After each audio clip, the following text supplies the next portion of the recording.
Bismillahirrahmanirrahim. Hutan bukan sembarang hutan, hutannya penuh dengan batu. Terima kasih teman-teman yang sudah nonton.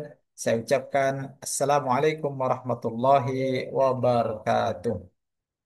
Innal hamdalillah wassalatu ala Rasulillah amma ba'd. Pada pertemuan kali ini kita akan membahas tentang pengertian fikih jinayah, kemudian ruang lingkup fikih jinayah, unsur-unsur fikih jinayah, dan rukun fikih jinayah. Sebenarnya apa yang dimaksud dengan fikih jinayah? Kenapa kita perlu belajar fikih jinayah?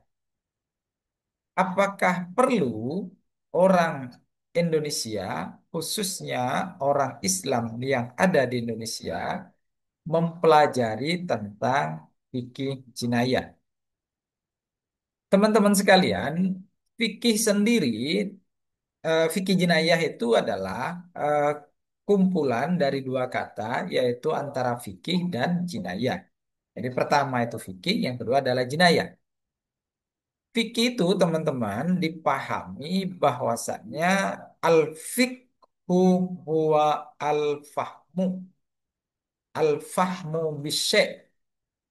Fikih itu adalah paham, paham tentang sesuatu. Itu lugatan secara bahasa ya. Tetapi al-fiqhu istilah, fikih secara istilah adalah al-ilmu bil ahkamis syar'iyatil amaliyatil muktasibati min adillatit tafsiliyah.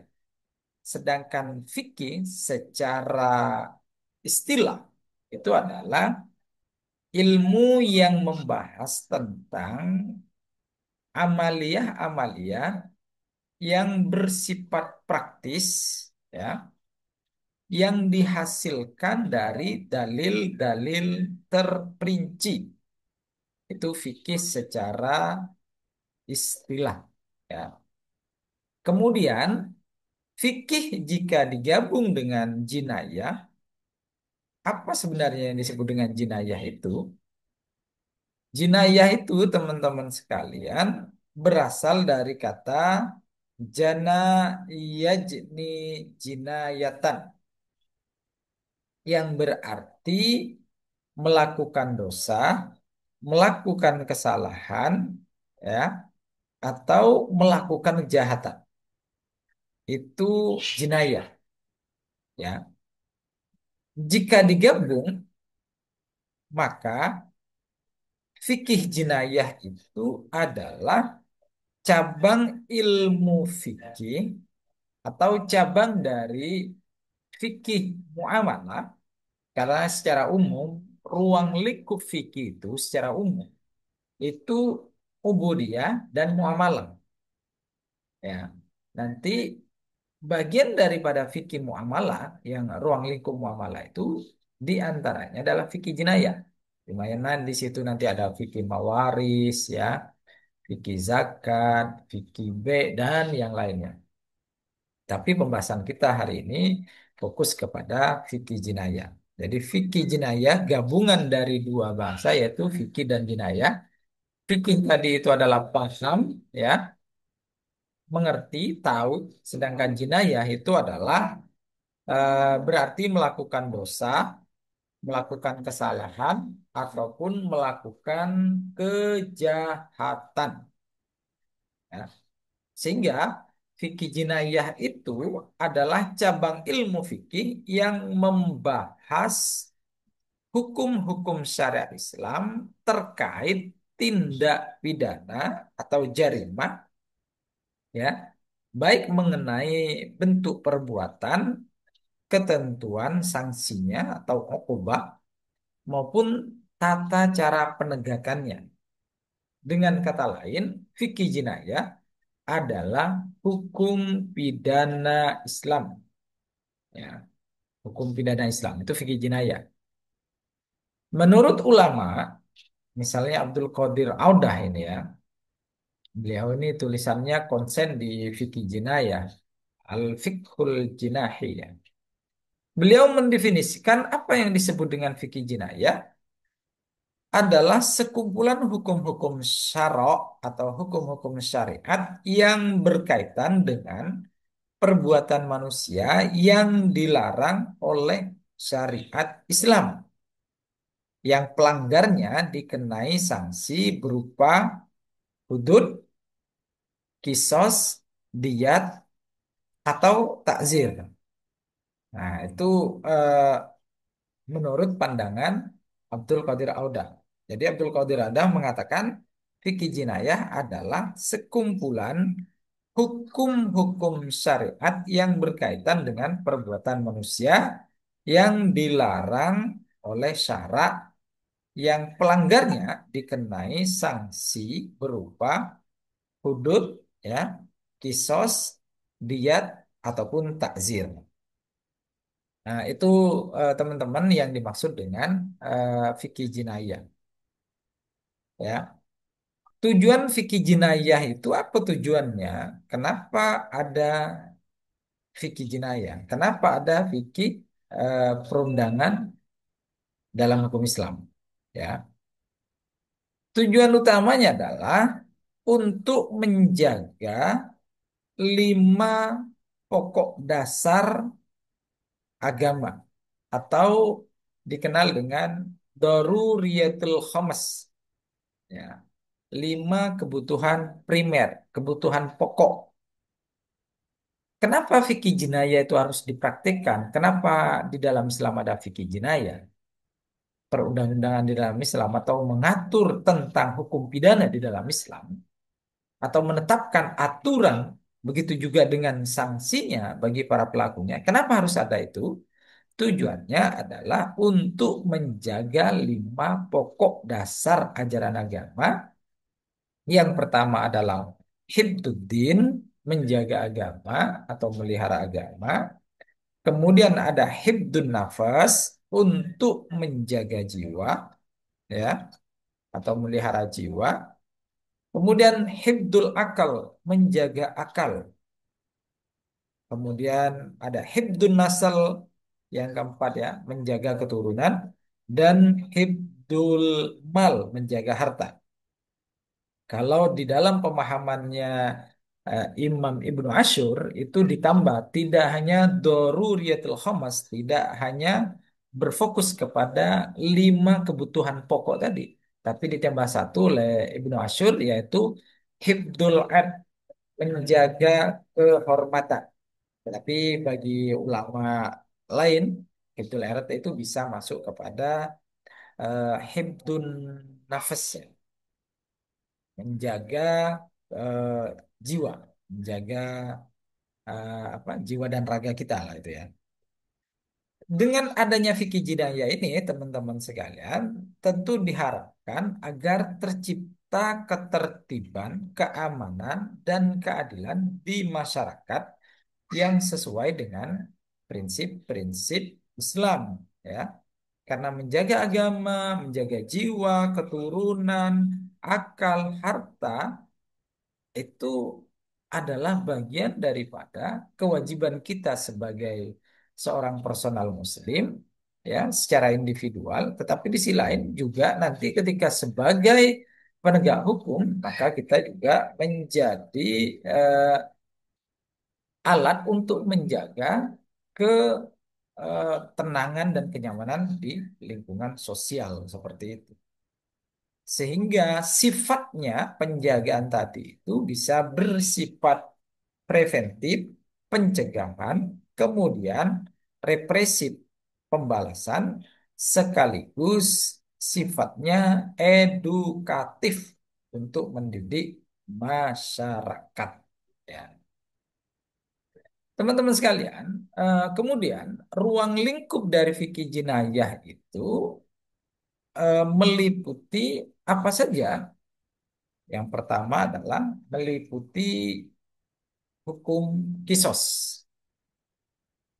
Hukum kisos itu maksudnya adalah sanksi yang setimpal atau sama persis dengan perbuatan yang dilakukan oleh pelaku terhadap korban, ya. Misalnya pembunuhan itu, maka eh, balasannya seperti apa? Ya tentu kalau pembunuhan dibalas dengan pembunuhan.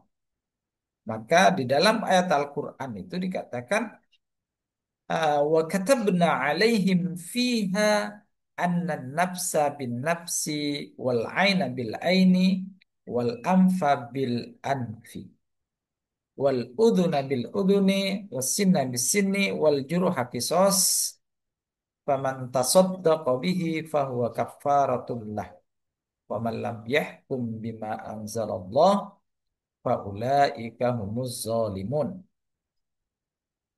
Jadi jarimah kisos atau eh, memberi balasan yang seimbang atau setimpal untuk para pelakunya itu sudah ditetapkan di dalam ayat Al-Qur'an, ya. Di ayat tadi itu misalnya, dan kami telah tetapkan bagi mereka di dalamnya, ya, jiwanya harus dibalas jiwa, ya mati harus dibalas mati gitu, ya. Eh, Membunuh harus dibalas dengan bunuh juga. Kalau mata kita dicongkel satu, ya maka kalau untuk membalasnya juga congkel juga matanya. Kemudian kalau hidung kita dipotong oleh orang, potong juga hidungnya. Itu namanya balasan yang setimpal. Atau telinga, ya, telinga kita dipotong oleh orang satu. Maka cara membalasnya, cara mengkisasnya ya hilangkan juga telinganya. Ya, gigi dengan gigi dan luka pun dengan luka. Kalau lukanya ternyata satu garis misalnya, ya harus dibalasnya seperti itu juga. Itu yang telah dijelaskan di dalam surat Al-Maidah ayat 45 tadi. Wa katabna alaihim fiha anna nafsa bin nafsi wal aina bil ain al-ayah itu. Kemudian kejahatan yang berkaitan dengan jiwa atau anggota tubuh, ya, ini atau di dalam ayat lain diterangkan a'udzubillahi minasyaitonirrajim. Ya ayyuhalladzina amanu kutiba alaikumul qisasu fil qatla al-hurru bil hurri wal 'abdu bil 'abdi wal unsa bil unsa faman ufiya lahu min akhihi syai'un fattiba'un bil ma'ruf wa da'un ilaihi bi ihsan. Ayat yang kedua ini juga teman-teman menegaskan bahwasanya di dalam Islam itu eh, memberi balasan yang setimpal atau yang sama atau yang seimbang dengan apa yang telah diperbuat oleh pelaku. Ya. Arti ayat tadi itu menunjukkan bahwasannya ya kalau orang melakukan pembunuhan, ya maka orang yang membunuh itu pelakunya itu harus juga dibunuh. Ya. Ayat tadi itu artinya adalah, wahai orang-orang yang beriman, diwajibkan kepadamu melaksanakan kisos. Ya. Memberi balasan yang seimbang maksudnya kisos di situ. Berkenaan dengan orang yang dibunuh. Orang merdeka dengan orang merdeka, hamba sahaya dengan hamba sahaya, dan perempuan dengan perempuan. Siapa yang memperoleh maaf dari saudaranya, hendaklah mengikutinya dengan cara yang patut dan hendaklah menunaikan kepadanya dengan cara yang baik. Jadi ini bagian daripada ruang lingkup pembahasan fikih jinayah. Yang pertama yaitu tadi adalah tentang kisos, ya. Jadi kisos itu teman-teman sekalian, saya tegaskan lagi adalah sanksi yang setimpal atau sama persis dengan perbuatan yang dilakukan pelaku terhadap korban. Seperti dalam kasus pembunuhan tadi, wa katabna alaihim fiha anna nafsa bin nafsi wal aina bil aini. Itu ayat itu selanjutnya, ya. Kemudian ruang lingkup yang kedua dari fikih jinayah itu adalah hudud. Hudud ini adalah sanksi yang telah ditetapkan secara terperinci dalam Al-Quran dan hadis yang tidak boleh ditambah atau dikurangi, ya. Seperti hukum apa? Seperti hukuman bagi zina atau pencuri, ya. Pencuri, pelaku zina itu hukumnya telah ditetapkan di dalam ayat Al-Quran. Misalnya, kejahatan yang hukumannya sudah ditetapkan oleh Allah dan tidak boleh dan tidak bisa dirubah, itu adalah zina. Mana keterangannya? Al-Quran telah mengatakan az-zaniyatu waz-zani fajlidu kulla wahidin minhuma mi'ata jaldah. Perempuan yang berzina dan laki-laki yang berzina, maka deralah dia, deralah mereka, tiap-tiap seorang dari mereka atau dari keduanya dengan 100 kali dera. Ya, ini kan berarti menyebutkan angka itu di dalam Al-Quran bagian daripada ayat yang muhkamat, sudah jelas. Ya. 100 tadi itu tentu artinya tidak bisa dipahami dengan makna lain. Mi'ah tadi itu. Tidak bisa dipahami dengan 30, 10, tidak. Ya. Makanya jarimah hudud itu adalah hukuman yang sudah ditentukan oleh Allah dan tidak bisa dirubah. Atau contoh lain adalah pencurian. Laki-laki yang mencuri dan perempuan yang mencuri, maka keduanya juga dipotong tangannya, ya, sebagai balasan atas apa yang telah mereka lakukan.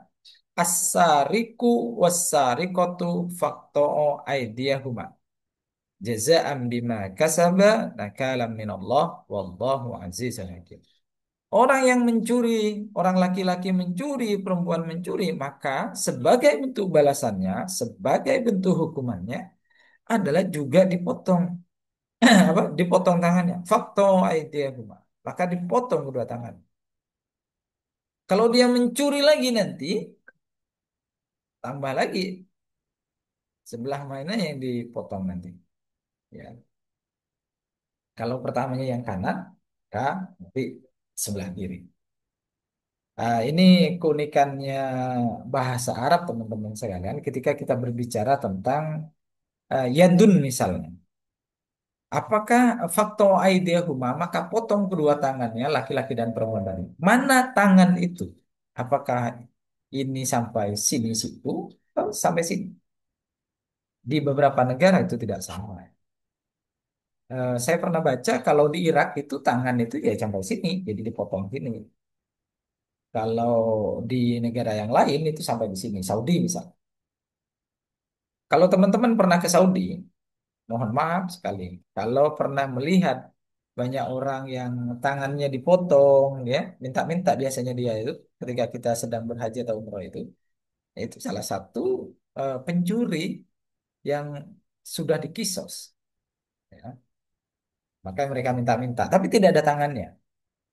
Kalau anak-anak ada ya, ini sindikat dulu saya pernah ketika berada di Saudi itu.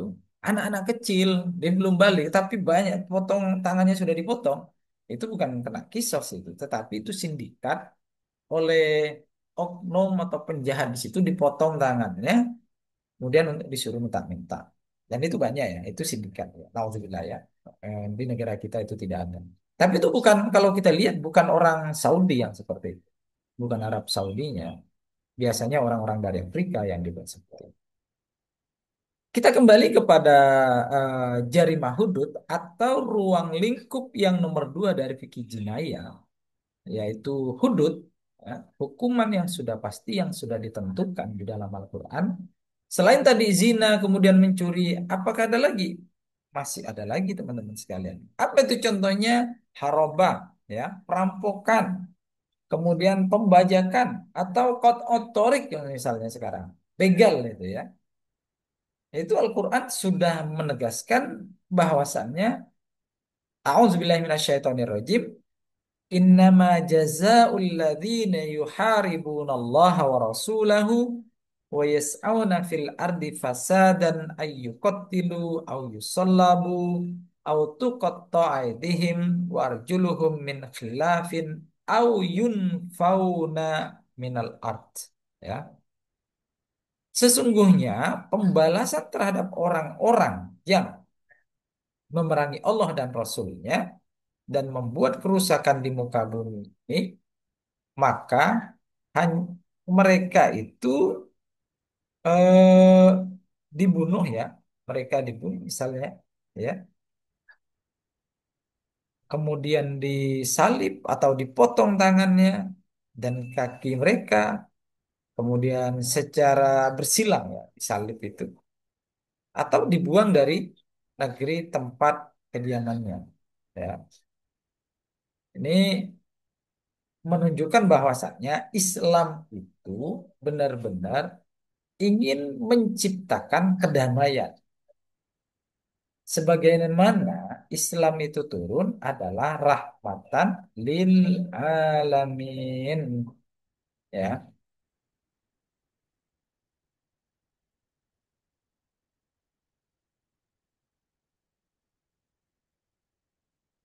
Jadi Islam datang itu adalah sebagai rahmat atas alam semesta. Maka aturan-aturan Islam itu sebenarnya bukan untuk mengekang orang Islam, tetapi untuk menciptakan kedamaian, ketenangan di dalam bermasyarakat ya. Apalagi kita ada di suatu negara yang memang mayoritas Islam, maka harus ditunjukkan bahwasannya ajaran Islam itu adalah ajaran yang penuh kasih, ya, penuh cinta. Jangan sampai eh, kegarangan, ya, misalnya eh, kemaksiatan itu justru ditunjukkan. Nah, itu justru bertentangan dengan ajaran Islam. Ya. Teman-teman sekalian, kemudian yang ketiga, dari ruang lingkup fikih jinayah ini yang nomor tiga adalah tentang jarimah takzir. Ya, apa yang disebut dengan takzir itu, teman-teman sekalian? Jarimah takzir itu apa itu? Jarimah takzir dan diat itu adalah sanksi yang tidak dijelaskan secara tegas di dalam Al-Quran dan hadis, dan penentuan hukumnya diserahkan kepada kebijakan pemerintah atau penguasa setempat. Ya, jadi hakim itu menentukan hukumannya. Seperti apa hukumannya? Jarimah diat atau takzir ini adalah kejahatan yang hukumnya yang masih belum tegas di dalam Al-Quran, belum pasti hukumnya, baik itu di dalam Al-Quran ataupun dalam Sunnah. Atau dalilnya itu masih bersifat umum, ya, sehingga ada peluang peran hakim atau negara untuk memutuskannya, atau ketentuan hukumnya itu diserahkan kepada penguasa atau hakim untuk menciptakan kemaslahatan litahqiqil masalih, ya, untuk menciptakan kemaslahatan. Contohnya misalnya adalah tentang larangan berbuat zina dan fasad atau kerusakan. Dan janganlah kamu membuat kerusakan di muka bumi setelah Allah memperbaikinya. Wala tufsidu fil ardi ba'da islahiha wad'uhu khawfa wa tama'a. Ya. Ini menunjukkan bahwasannya Islam itu sangat eh, care ya terhadap ya kehidupan di dunia ini. Dan kehidupan di dunia itu tidak hanya kepada manusianya saja. Makanya di dalam ayat lain itu dikatakan rahmatan lil alamin. Islam itu datang sebagai rahmat atas isi alam semesta ini. Yang di situ ada manusia, hewan, tumbuhan, dan yang lain. Jadi Islam itu bukan hanya kepada orang manusianya saja, Apalagi misalnya khusus kepada orang Islam, tidak. Karena rahmatan lil alamin, menjadi rahmat atas alam semesta. Sehingga larangan berbuat zalim, ya, berbuat zalim kepada manusia, begitu juga dengan hewan, tumbuhan, itu dilarang di dalam ajaran Islam. Apalagi di Kalimantan Barat yang lagi heboh-heboh saat ini adalah tentang perusakan terhadap alam itu sebenarnya tidak boleh di dalam Islam kita menebang hutan sembarangan, ya, membakar hutan hutan sembarangan, atau membakar kantor-kantor pos itu lebih parah lagi. Itu tidak boleh. Hukumnya siapa yang menentukan kalau orang itu membakar kantor DPR, kemudian kantor polisi dibakar? Siapa yang menentukan hukumnya? Hukumannya diputuskan oleh penguasa ataupun hakim, ya. Ya. Kemudian ada ayat lain yang juga menegaskan bahwasanya kita itu harus taat kepada eh, perintah pemerintah. A'udzubillahi minasyaitonirrajim. Allah berfirman di dalam surat An-Nisa ayat 59. Ya ayyuhalladzina amanu Allah wa ati'ar rasul wa ulil amri minkum. Fa in tanaza'tum fi syai'in farudduhu ila Allah war rasul. In kuntum tu'minuna billahi wal yawmil akhir. Dzalika khairu wa ahsanu ta'wila. Hai orang-orang yang beriman, taatlah kalian kepada Allah. Taat kepada Allah itu berarti taat kepada apa? Taat kepada perintah Allah, ya, yang ada di dalam Al-Qur'an, ya. Kemudian nanti ada hadis qudsi itu, ya. Tapi taati Allah, taatlah kepada Allah, ya, kepada Al-Qur'an itu. Karena itu adalah kalam Allah. Wa atiur Rasul, dan taatlah kepada Rasul, taat kepada Rasul, taat kepada sunnahnya. Sunnahnya itu dari bentuk apa? Dari bentuk perbuatan beliau, perkataan beliau, dan ketetapan beliau. Lalu bagaimana dengan perkataan sahabat, tabi'in, dan yang lainnya? Juga itu mengikuti mereka, itu juga bagian daripada mengikuti sunnah Rasul. Nah, itu penjelasannya panjang nanti. Kemudian wa ulil amri minhum, dan taat kepada pemerintah. Para ulama mengatakan di sini ulil amri itu adalah maknanya dua. Taat kepada ulama, kemudian makna yang kedua adalah taat kepada pemimpin, ya. Jadi kita harus percaya apa yang dilakukan oleh pemimpin, ya. Kalau misalnya ada yang tidak baik, ya itu jangan kemudian kita vonis semuanya tidak baik, semuanya jelek. Misalnya ada, mohon maaf, misalnya ada oknum di salah satu institusi misalnya melakukan eh, tindakan yang salah misalnya. Padahal satu orang, tapi kita anggap itu semuanya. Itu kan salah. Cara berpikir kita itu tidak benar di situ. Kalau misalnya di rumah kita ada satu orang yang salah misalnya, maka jangan disalahkan semua di dalam rumah itu. Kalau di dalam rumah itu ada tikus, maka jangan dibakar rumahnya, tikusnya yang dikeluarin, ya. Itu hancur amburadul nanti kalau rumah yang dibakar. Udah hartanya hilang, ya, tak punya tempat tinggal lagi. Nah, itu kan salah. Karena cara kita menanganinya itu dengan cara salah. Jadi unsur-unsur, mohon maaf, ruang lingkup dari fikih jinayah itu sebenarnya fokusnya kepada tiga itu tadi, teman-teman sekalian. Yaitu yang pertama adalah kisos, ya, jarimah kisos. Kemudian yang kedua jarimah hudud. Dan yang ketiga adalah jarimah diyat dan takzir, ya. Itu fokusnya ketiga itu saja fikih jinayah itu. Kemudian ada unsur-unsur yang perlu dipenuhi di dalam fikih jinayah. Yang pertama adalah unsur formal. Apa yang disebut dengan unsur formal di dalam fikih jinayah adalah unsur adanya nas atau ketentuan hukum yang melarang perbuatan tersebut dan ancaman hukuman bagi pelakunya. Misalnya, mencuri itu hukumannya seperti apa? Nah, unsur formalnya itu telah ada, yaitu tentang asari kuwasari kotu. Oh, ternyata melakukan zina. Unsur formalnya apa? Ketentuan nasnya apa? Ketentuan nasnya seperti tadi ditegaskan di dalam ayat Al-Quran itu fajlidu itu. Mi'ata jaldain. Disuruh dera dengan 100 dera. Itu adalah unsur formilnya atau unsur formalnya. Kemudian unsur yang kedua di dalam fikih jinayah itu adalah unsur material. Adanya tingkah laku yang membentuk perbuatan jarimah. Baik perbuatan nyata maupun sikap, ya, sikap tidak berbuat atau tidak berbuat dalam hukum ini kelalaian, ya.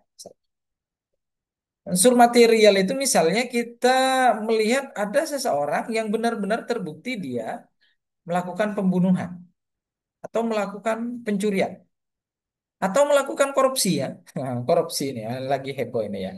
Di Indonesia lagi heboh. Apakah koruptor itu layak untuk dihukum mati? Menurut saya sangat layak, ya. Para koruptor itu tidak hanya dimiskinkan, tapi dihukum mati. Saya setuju. Biar ada efek jerahnya, ya.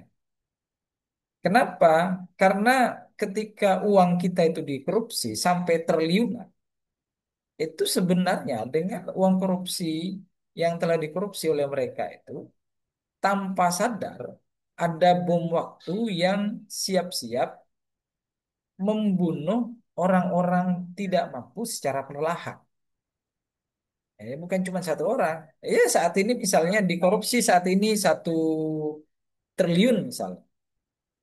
Saat ini langsung tidak ada pembunuhan saat ini mungkin tidak nampak di kita. Oh, disebabkan karena korupsi tadi itu. Tapi kelanjutannya karena negara dirugikan, maka banyak orang-orang yang tidak mampu itu yang biasanya mendapatkan bantuan dari masyarakat itu tidak ada lagi bantuan atau bahkan berkurang disebabkan karena uangnya dikorupsi. Maka kalau sudah terbukti ada barangnya, ada pelakunya tadi, unsur formalnya, ketentuannya sudah ada, kemudian bukti materinya dia telah melakukan korupsi, pembunuhan, atau pencurian, maka itu sudah memenuhi unsur fikih jinayah. Ya, itu unsur yang kedua, ya. Jadi yang pertama tadi unsur fikih jinayah itu unsur formal dan unsur material. Dan yang ketiga adalah unsur moral. Unsur moral dalam fikih jinayah itu adalah adanya niat jahat atau kesengajaan dari pelaku, meskipun ada perbedaan pandangan dalam beberapa kasusnya. Jadi kalau ada orang tiba-tiba tidur, tidak ngapa-ngapain, ada barang di sampingnya itu, dianggap dia pencuri, ya. Nah, itu kan apa tidak bisa kita pastikan bahwasanya dia adalah pencuri, ya, karena memang orangnya tidur. Kecuali setelah mencuri dia tidur, ya. Tapi kalau ada barang di samping dia saat dia tidur, kan tidak ada niat dia untuk mencuri itu. Bahkan ya memang bukan dia yang mencuri, gitu. Atau dia tidak sadar atau dia mohon maaf orang gila, ya. Tapi kalau gilanya habis nyalek, nah itu bisa jadi dibuat-buat gilanya. Itu perlu diperiksa berarti. Makanya kalau di negara kita itu biasanya ketika ada orang memiliki kasus, itu yang diperiksa salah satunya itu adalah unsur kesehatan jasmani dan rohaninya. Nah, inilah yang disebut dengan unsur moral itu tadi, ya. Unsur ketiga dari fikih jinayah itu adalah unsur moral. Teman-teman sekalian, rukun fikih jinayah itu apa? Rukun-rukunnya itu apa saja? Atau apa sih sebenarnya yang disebut dengan rukun dalam fikih jinayah? Adalah sebuah komponen pokok yang membentuk terjadinya suatu tindakan pidana. Dalam hal ini, dalam fikih jinayah itu, rukunnya itu setidaknya ada 3. Yang pertama adalah ya rukun jarimah atau perbuatan yang dilarang, yaitu adanya perbuatan atau tindakan yang jelas, ya. Misalnya mencuri tadi, melakukan zina, itu, ya. Tapi mohon maaf untuk berzina, menuduh orang berzina itu perlu hati-hati, sangat hati-hati. Karena di dalam Islam itu tidak boleh kita eh, sembarangan menuduh orang melakukan zina atau menuduh orang melakukan pencurian, apalagi pembunuhan. Itu bahaya sekali. Karena di Indonesia banyak kasus ketika masyarakat menganggap dia pencuri, tiba-tiba dia dibakar ramai-ramai. Padahal belum tentu dia itu adalah pencurinya. Jadi tidak boleh eh, melakukan penghakiman seperti itu. Ya, apalagi kita hidup di negara Indonesia ya. Negara Indonesia itu adalah ya hukum negara yang berlaku. Jangan mentantang-mententeng kita adalah penguasa di daerah tertentu, kemudian hukum rimba yang mau kita gunakan. Ya, itu tidak boleh. Ya, nyawa itu sangat berharga kawan-kawan. Ya. Sehingga rukun jarima itu atau perbuatan yang dilarang tadi itu harus benar-benar terbukti ada perbuatannya. Tindakannya itu harus benar-benar ada dan memang dilarang oleh syariat Islam. Ya tadi pencurian, zina, pembunuhan dan yang lain.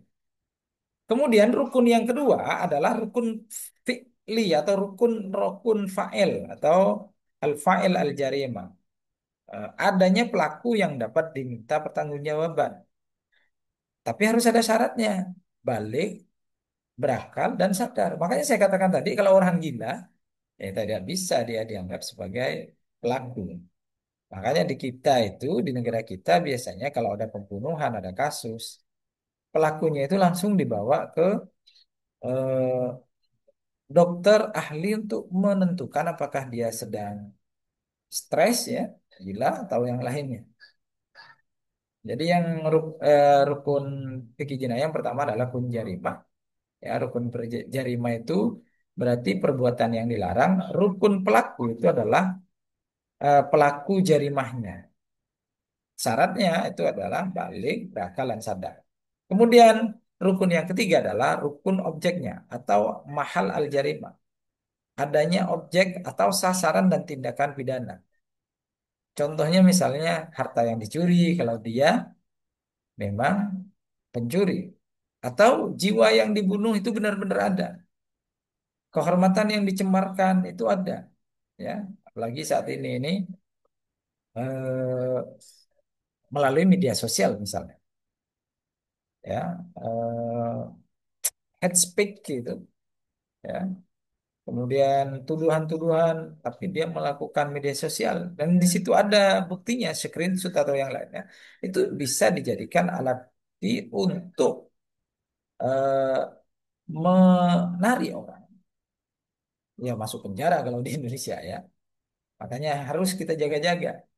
Harus jaga tangan kita, jangan sampai kita komentar yang tidak bagus, menulis yang tidak bagus, karena nanti bisa dijadikan bukti apa yang kita lakukan itu, dan itu bisa menjadi eh, objek untuk menjadikan kita tersangka, karena itu di dalam rukun fikih jinayah itu adalah rukun objeknya atau mahal al-jarimah, ya sasarannya.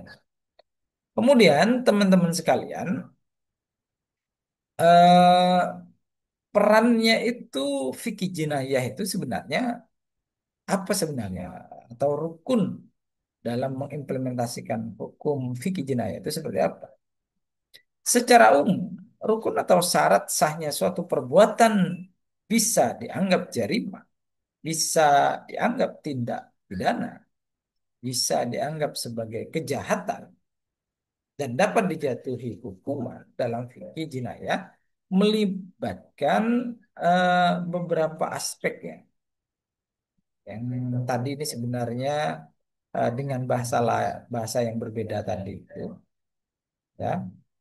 Kalau di sini ada istilahnya pelaku, kemudian korban, dan ada kesengajaan. Jadi kalau sudah lengkap itu, maka fikih jinayah itu bisa diterapkan di situ atau pelaksanaan hukum jinayah itu bisa. Tapi pertanyaannya, sebagaimana pertanyaan saya di awal tadi, apakah kita sebagai orang Indonesia yang mana negara kita tidak menerapkan fikih jinayah atau syariat Islam, apakah pentingnya bagi kita untuk mempelajari materi ini? Tentu sangat penting teman-teman sekalian ya. Kita itu eh, dasar negara kita adalah negara Pancasila. Makanya kalau pengen selamat itu ya teman-teman, maka masuklah PBNU ya. PBNU itu Pancasila, Bhinneka Tunggal Ika, kemudian N-nya adalah NKRI, U-nya adalah Undang-Undang 45. Jadi eh, kita belajar tentang fikih jinayah itu kalau ternyata suatu waktu eh, di suatu daerah ingin menerapkan syariat Islam, apakah boleh? Apakah tidak bertentangan dengan Pancasila? Ya tentu juga tidak bertentangan dengan Pancasila. Apakah hanya syariat Islam bisa diterapkan? Ya tidak. Agama lain juga bisa. Intinya apa? Intinya dihasilkan dengan cara musyawarah. Dan itu tidak bertentangan dengan Pancasila karena Pancasila sila keempat mengatakan kerakyatan yang dipimpin oleh hikmat kebijaksanaan dalam permusyawaratan perwakilan. Intinya itu adalah hasil musyawarah. Di mana saat ini fikih jinayah itu yang diberlakukan? Ya sedikit sekali yang sudah berlaku itu adalah di Aceh. Ya, kalau negara-negara apa provinsi-provinsi lain yang memang mayoritas menerapkan itu ya juga boleh. Yang terpenting itu diputuskan dengan cara musyawarah, ya, bukan hasil karya sendiri. Kalau cuman apa omon-omon sendiri ya tidak bisa. Atau bahkan diserang oleh yang lain. Kenapa? Karena kita sudah punya perwakilan di DPR itu, maka yang memutuskan itu adalah DPR. Jadi kalau suatu waktu di daerah kita mau menerapkan fikih jinayah ya bisa saja asal masyarakatnya itu semuanya setuju, disetujui oleh semua masyarakat juga ya. Kemudian semuanya itu sudah sepakat dan itu dihasilkan dengan musyawarah. Nah, maka itulah pentingnya kita memilih pemimpin yang baik, ya, pemimpin yang bisa menciptakan kedamaian, keamanan dan kenyamanan. Ya, karena pemimpinnya baik, kemudian mau diterapkan di suatu tempat itu. Nah, akhirnya ternyata karena di daerah tersebut banyak pencuri, karena sudah ada perda peraturan daerah yang mengatur tentang fikih jinayah, yang mencuri akan dipotong tangannya. Bisa jadi orang itu tidak akan berani mencuri. Kenapa? Karena takut dipotong tangannya. Bukan cuma sakit ketika dipotong tangan ya teman-teman, tetapi itu adalah sanksi sosial kepada keluarganya. Oh, itu dulu dia adalah pencuri. Buktinya apa? Itu tangannya dipotong kan. Saat ini pencuri di negeri kita ini eh, curi miliaran bahkan triliunan itu santai-santai aja. Kenapa? Karena setelah pencuri itu keluar, dia ngadakan bakti sosial, ngasih beras yang 5 kilo satu bungkus itu. Orang sudah nganggapnya itu bagus gitu ya. Walaupun dulu dia memiliki track record yang tidak bagus. Oh dia dulu pernah main perempuan, dia pernah ini di hotel dengan ini dengan itu, zina lah atau melakukan korupsi atau apapun itu. Masyarakat kita itu terlalu mudah memberi ampunan kepada mereka, memberi maaf kepada mereka. Setelah pemilihan datanglah mereka yang melakukan kemaksiatan tadi itu bawa beras, tahu bawa amplop, berubah semuanya. Padahal dia tidak bagus. Ya, ya yang seperti itu jangan sampai dipilih ya. Ya, maka jangan salahkan para pemimpin-pemimpin kita, orang-orang yang di atas itu jangan kita salahkan. Yang perlu koreksi pertama kali itu yang perlu dilihat adalah ya kita sendiri. Kenapa kita memilih mereka gitu ya. Jangan duit 50, lagi cuma 20.000, duit 100. Itu kita dengan tukar dengan suara kita untuk memilih mereka yang ternyata tidak bagus. Dan mereka apalagi memiliki track record yang tidak bagus. Berarti kalau kita membantu mereka, mengantarkan mereka menjadi pemimpin, ya, itu ternyata kita telah menolong mereka untuk melakukan kejahatan. Mudah-mudahan ada manfaatnya, ada hikmahnya. Terima kasih, mohon maaf kalau ada salah kata. Salah. cat dari apa yang saya sampaikan. Wallahu muwaffiq ila aqwamit thoriq. Assalamualaikum warahmatullahi wabarakatuh. Terima kasih.